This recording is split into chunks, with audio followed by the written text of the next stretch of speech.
지금 홍콩뿐만 아니라 칠레가 난리가 났습니다. 칠레 산티아고 수도 도심이 지금 거의 방화, 약탈 등으로 혼란에 빠졌습니다. 자, 그래서 이 에콰도르에서도 휘발유값 인상으로 폭동이 일어나고 있어 가지고요. 지금 난리가 나가 있죠.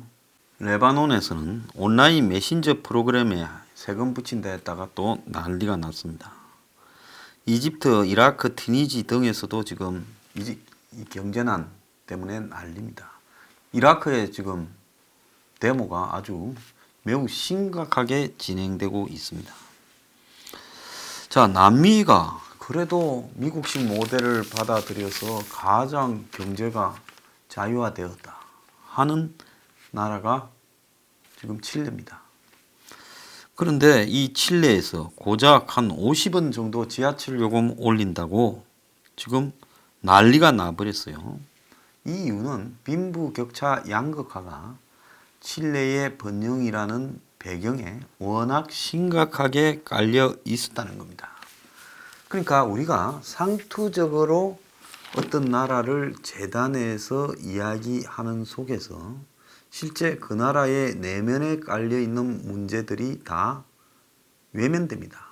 한 3년 전만 해도요, 반도체에 의한 일시적인 세계 호황을 미국과 일본의 경제나 세계 경제가 완전히 호황에 접어들었다.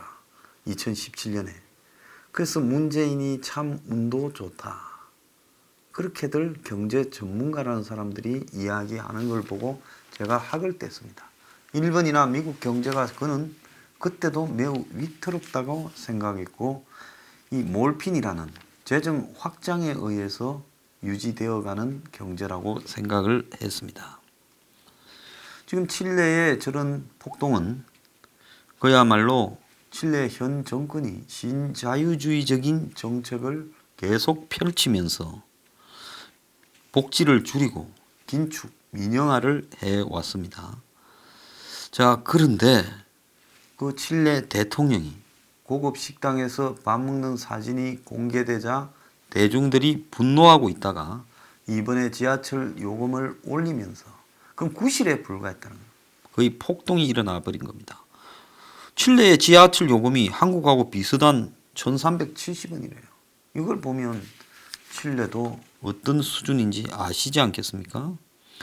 자, 그래서 국가 비상상태 선포하고 장갑차 군 배치까지 했고 비상사태 지역이 지금 계속 확대됐습니다. 지금 전 세계에서 한 10여 개 나라에서 이런 끝없는 시위와 폭동이 이어지고 있습니다. 자, 이것은 결국 뭘 의미하는가 하면 성장이 멈춘 시대에서 국가 지도자들이 그걸 깨닫지 못하고 거꾸로 된 정책을 가면서 서민의 삶이 악화되니까 이것이 지금 폭동 형태로 나타나고 있는 거고, 지금 홍콩에서 이루어지고 있는 지금 몇 달째 지속되면서 이제 폭동 형태로 가고 있는 저 시의 본질도요, 홍콩의 악화된 경제 사정이 뒤에 배경에 깔려 있는 겁니다. 지금 한국의 문 정권이 매우 잘못 가고 있는 부분은요, 이미 한국은 한 10년 전부터 2010년경 전으로부터 제조업이 경쟁력을 거의 상실하기 시작했어요. 그 경쟁력을 상실하는 부분에서는 노동도 개혁되지 못했고 기업의 소유 구조도 개혁되지 못했습니다. 위에 아래가 다 썩었어요.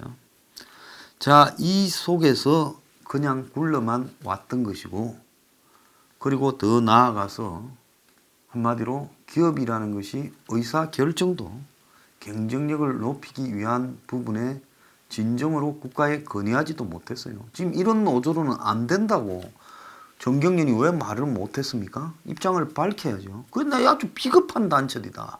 본질은 빼놓고 단기적인 이익만 따먹으려고 로비 단체에 불과하다. 저는 그렇게 봅니다. 자, 그런 상황에서 기업이 구조가, 지배 구조가 좀 개혁도 돼야 되고요. 그리고 더 나아가서 가격 경쟁력도 가져야 되고, 그런 것들은 경제가 투명하고 공정해져야 가능하지요. 그래서 거기서 가장 중요한 거는 노동개혁이 이루어져야 되는 건데 그걸 아무것도 못했습니다. 그러면서 그 다음에 먹거리에 대한 한마디로 기술 투자도 제대로 못한 거죠. 이렇게 되는 상황에서 기업들은 빠져나가기만 했습니다. 제조업을 중심으로요. 그런데 이런 상황에서 남아있어 지금 그냥 둬도 비실비실해서 언제 죽을지 모르는 기업에 최저임금 인상을 덜 미겼으니까 기승전 최저임금 인상 이렇게 가버리고 그것이 소주성이라는 듣도 보도 못한 경제정책으로 가버린 거 아닙니까? 그러면서 결국은 최저임금 때문에 경제가 이렇게 어려워졌다고 온 사방에서 공격을 해도 사실은 최저임금은 그 어려워진 이유 중에 일부인데 이 정권이 그걸 너무 강조해서 최저임금이 소주성, 소득주도 성장이 될 것처럼 무식해서 착각하다 보니까 보수 진영이나 재계에서 정권을 공격하는 구실을 주게 된 거, 자초한 거죠. 자, 그런데 2018년에 취업자 수가요, 제조업에서, 자영업에서 지속적으로 심각하게 사라졌다는 겁니다. 그러니까 취업자 수 증가가 아주 사라져서 거의 없어질 정도로 돼버렸고 또 각 분야에서 그나마 약간씩 유지되는 제조업의 국제 경쟁력이 다 상실되어 간다는 거죠. 자, 자동차에서 한국 자동차가 일본 자동차나 독일 3사보다 못하지만은 미국 차 비스무리하게 좀 따라갔는데 이제 그게 또 한계에 가격이나 기술에서 한계에 부딪혔다는 거죠. 자, 조선에서 한국이 일본은 제꼈다 생각했는데 지금 중국한테 탁 먹힌 거죠. 자, 철강에서도 그렇고 그 다음에 석유 화학에서도 그런 일이 생기면서 이제 반도체 한 개 남았다 했는데 올해부터 지금 반도체가 박살나고 있습니다. 그러다 보니까 당장 조선이나 자동차에서부터 경쟁력 상실한 부분에서 이제 하청 협력사들부터 이제 문을 닫게 되는 일이 본격화되고 해외 공장에서 철수도 지금 본격적으로 시작되고 있는 거죠. 그래서 핵심은 한국의 제조업이 경쟁력을 상실했다는 겁니다. 이 부분을 인정하지 않기 때문에 최저임금을 공격하니 다른 대안이 안 나오는 거죠. 사실은 그것 때문이 아니다라는 말조차도 못하고 있습니다. 그런데 최근에 지지율이 떨어지니까 문재인 정권이 친기업적인 척 하면서 결국은 또 박근혜 이명박 정부와 비스무리하게 가고 있지만은 박근혜 이명박 정부 때도 제조업이 상실해서 맛이 갔는데 이제 와가지고 박근혜 이명박 정부와 비슷해져 간다고 해서 죽었던 게 살아날 일은 아니죠. 죽는 속도만 한 1초 늦출 뿐인 겁니다. 한국 경제가 근본적으로 제조업이 경쟁력을 상실하고 있고 거기 핵심에 노동 문제가 있습니다. 그 다음에 부차적인 문제로는 이 제조업의 경쟁력 상실에 오너 리스크라는 문제도 있고요. 기업이 투명하지 못하고 정경유착이 된다는 문제도 또 있습니다. 사실은 노동계획이 먼저고요. 그 다음에 기업의 정경유착에 대해서는 앞으로 정경유착하는 기업은 문을 닫아버릴 정도로 강하게 대처해야 된다고 봅니다. 기업이 정치에 줄을 서서 돈을 주고 이득을 추구한다. 자, 정치가 강요하니까 기업이 일방적인 피해자였다. 정말 그렇다고 생각합니까? 저는요, 누가 잘못했는가 따지기도 어려울 만큼 정권 바뀌면 건대고 인맥 찾아서 건대고 이득 받고 이런 일들이 모든 기업들이 다 추구해온 부분을 이제 그것도 인정해야 된다고 봅니다. 노조 개혁이 1번이고요. 2번에는 기업의 오너들의 운영 방식도 바꿔야 된다는 거예요. 이게 두 개가 같이 선진화되어야지 그 중에 하나만 선진화해주면요 또 옛날로 돌아가서 망칩니다. 지금 이 정권이 유일하게 믿고 있는 게 올해 들어서 고용지표가 개선되고 있다는 내용이에요. 일자리가 늘어나고 있다. 아까 앞에서 이야기했잖아요. 제조업과 자영업에서 일자리가 줄어드는데 어디에서 일자리가 늘어나냐. 그런데 그게 다 뭔가 하면 정부가 돈 풀어서 국가 재정으로 만든 일자리라는 겁니다. 그런데 이런 일자리 개선 효과가 언제까지 지속되겠느냐는 거죠. 올해 1월부터 9월까지 취업자 증가가 월 평균 26만 명씩 늘어났다는 거예요. 8월과 9월에는요. 35만 정도로 늘어났어요. 외관으로 보면 경제가 좋아져서 고용이 크게 늘었다라고 볼 수 있고 OECD 안에서 비교해도 좋은 흐름이다. 이게 문이 이야기하는 펀더멘탈이 튼튼하다라는 대착각의 핵심 내용입니다.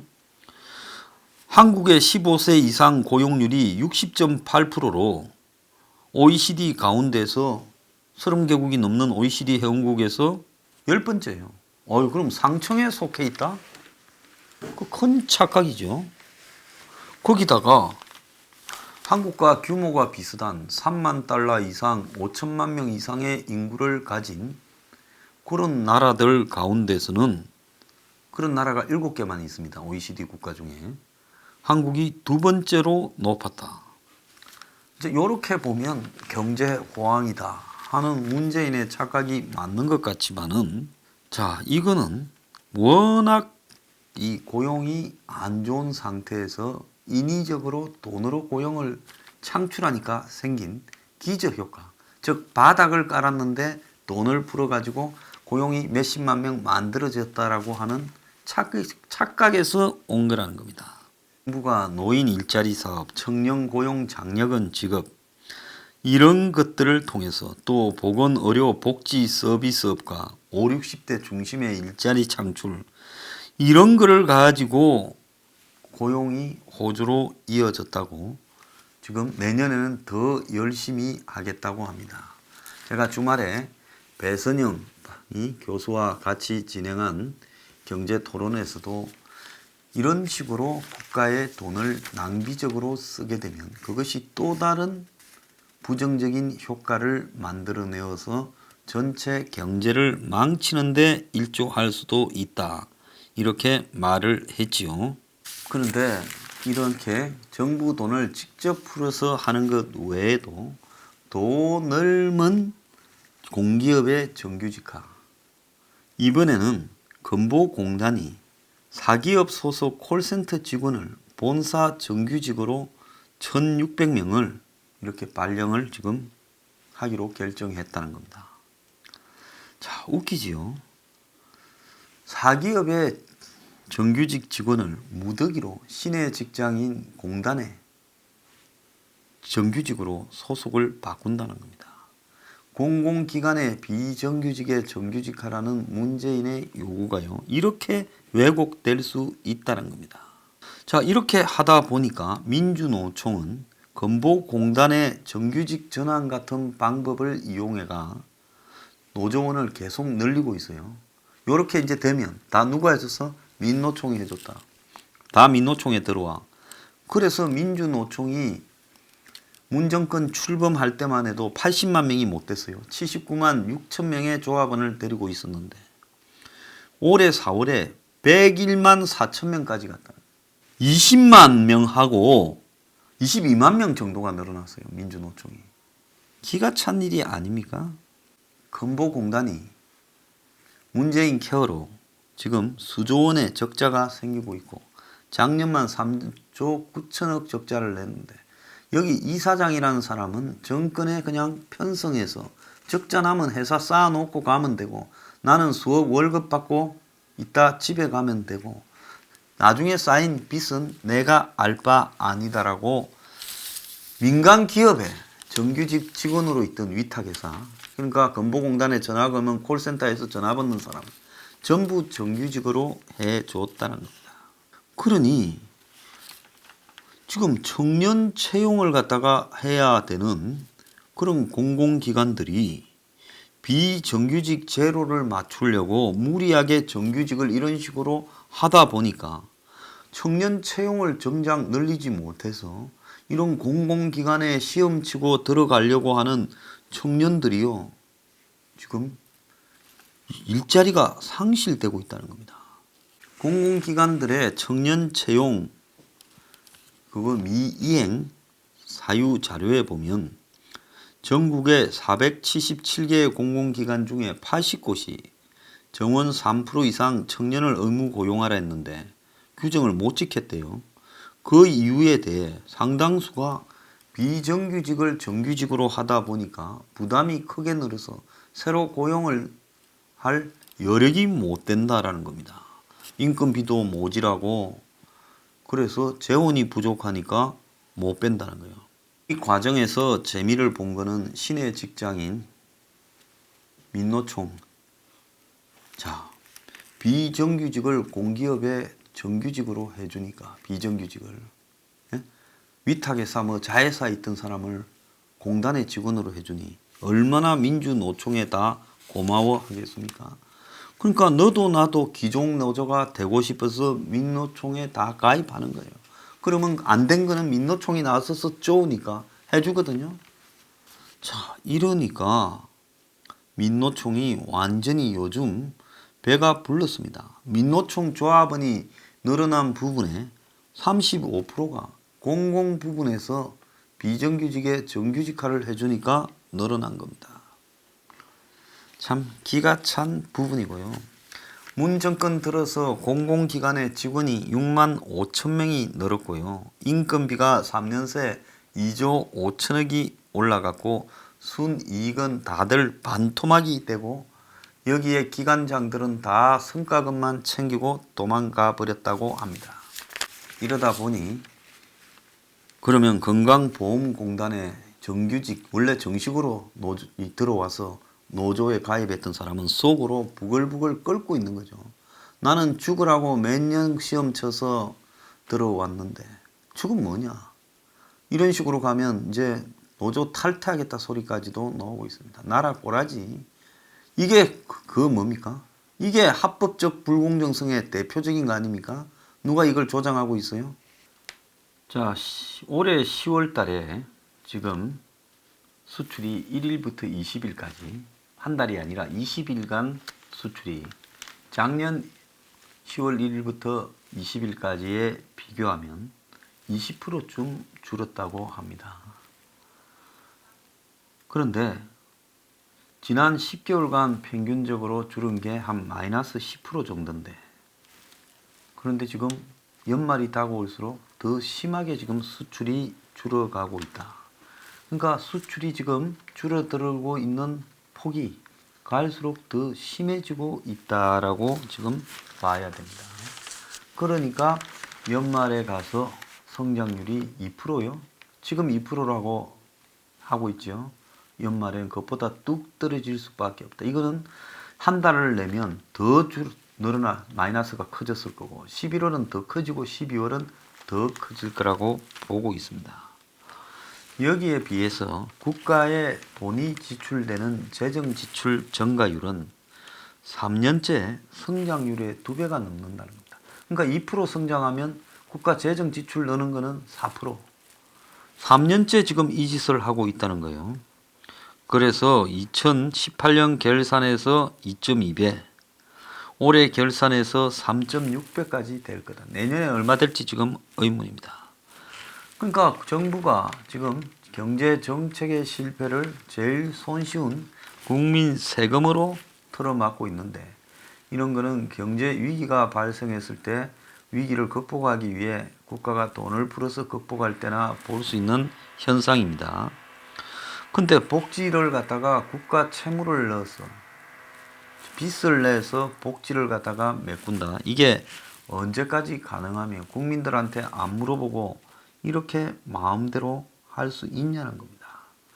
그래서 저거가 가짜로 한마디로 일자리 창출하고 국가 재정으로 그 중에서 보고 싶은 것만 봐가지고 고용이나 투자가 큰 성과가 있다 하는데 이 나라의 노동의 지금 핵심이 돼야 될 30, 40대의 취업이 큰 폭으로 줄어든 부분은 말 한마디 안 하고 있습니다.